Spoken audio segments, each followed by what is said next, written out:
This is Baron Von Reg here, with the only news you need, the HoloNet news. Our top story of the day follows a report from Imperial Intelligence. In recent weeks, the Imperial listening post near Esseles has intercepted multiple rebel transmissions from the Bormir sector. According to our intelligence analysts, the rebellion has acquired significant funds and resources to produce a new batch of B-Wing Starfighters. It is believed that they will finish production within 2 months and enter service in December. The blade-winged Starfighter was manufactured by the traitorous Mon Calamari quarry. It was fine-tuned by rebel fighter race Hera Syndulla and played a crucial role in the Battle of Endor and the destruction of countless Imperial ships. This intel is not to be taken lightly. As a response to this emerging threat, the Empire has taken action. In collaboration with Sinar Fleet Systems, I am proud to announce the return of the Imperial TIE Defender. This experimental TIE, originally from the mind of the great tactician Grand Admiral Thrawn, is back in production and set to enter service with the Imperial Navy in December. How these 2 ships will perform on the larger scale is yet to be determined. However, we can speculate.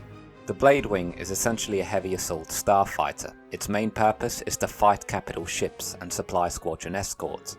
Many Imperial veterans from the Battle of Endor will remember the destructive power that it encompasses. Stay vigilant, pilots. This is a fighter you'll want to avoid at all costs. It will be interesting to see how it performs next to the Y-Wing, the Rebellion's current mainline fighter bomber craft, considering that they share similar concepts. The TIE Defender, on the other hand, is a multi-role fighter, capable of performing a wide range of tasks. Rumours from the early days of the Galactic Civil War state that this was the single biggest threat to the Rebel Alliance. With its unmatched speed, shields, and destructive capabilities, the TIE Defender inspired fear into the hearts of our enemies. Unfortunately, however, terrorists from the Phoenix Rebel Cell were able to launch a cowardly attack on the TIE Defender factory, an attack that led to the destruction of the program as well as the death of its mastermind, Grand Admiral Thrawn. Luckily, however, with the blueprints now back in Imperial hands, production has resumed. Vengeance will be ours. I look forward to finally getting my hands on the TIE Defender, as this is the kind of starfighter that the Empire needs. Rumoured to be faster than any other starfighter in the galaxy, it will be interesting to compare it to the TIE Interceptor. The Imperial Academy has therefore suspended the training of TIE Interceptor pilots until the arrival of the new TIE Defender. But don't worry, more Academy content is still on the way, as we will be shifting our attention to the TIE Bomber and the TIE Reaper. New episodes surrounding these 2 ships will be premiering very soon, so stay tuned. In other news, there has been a resurgence of rebel activity near the smuggling station at Far Star Haven. The Imperial Security Bureau believes that the rebellion is utilizing the dockyards for the transportation of materials crucial for the development of the B-Wing Starfighter. An attack group is being prepped as we speak. Scheduled to launch their assault on November 25th, the Imperial Navy has requisitioned new components for the Starfighter Corps. Starting off, TIE Fighters as well as TIE Bombers are receiving additional components from Sinar Fleet Systems. The Boost Extension Kit allows bombers and fighters to receive a full boost of speed for a short time, allowing you to outrun enemies or launch rapid bombing runs on capital ships.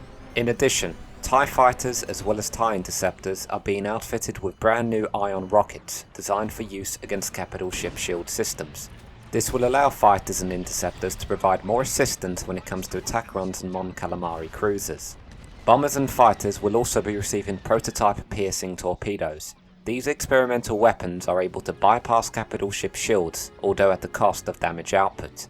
These torpedoes will be perfect for pilots wishing to destroy enemy subsystems before the shields have been disabled. And finally, the TIE Reaper has been retrofitted with the Anti-Material Rocket Turret, an automated sentry gun that targets capital ships as well as their subsystems. It does not, however, target enemy starfighters, but of course, we already have turrets to provide that function. All in all, these new weapons will be a great addition to our arsenal, as well as the war effort against the criminal Rebel Alliance. Unfortunately, however, some of the components have fallen into Rebel hands, so I urge all Imperial pilots to keep this in mind during the assault on Far Star Haven. Our final story of the day is an exclusive from the Imperial Academy. Due to the increasing barbarity of the Rebel Alliance, a new simulation program has emerged for pilots seeking to hone their skills in the cockpit. Codenamed Custom Game, these state-of-the-art simulations will allow you and your wingmates to practice both dogfights as well as larger fleet battles together or against one another. Set to release in December, custom games allow for up to 10 pilots in total to battle it out in familiar locations, with 5 flying for the Empire and 5 simulating opposition. It also allows for additional options such as damage modifiers, health modifiers, Starfighter restrictions, and other tools of which will help you become a better pilot. There will also be a custom game browser system, allowing you and your wingmates to find other Imperial cadets to battle it out with. Practice tactics, team compositions, and more with Project Custom Game. And with that being said, that concludes today's installment of the Imperial HoloNet news. There is indeed a lot to look forward to in the near future. The arrival of the TIE Defender, new Starfighter components, as well as Project Custom Game. There is much to be excited about in the weeks to come. Anyhow, if you're looking for the source used in this news segment, you will find it in the description down below, alongside a link to my brand new Discord server. And if you enjoyed today's HoloNet news segment, why not join the Empire? Leave a like and subscribe to the channel.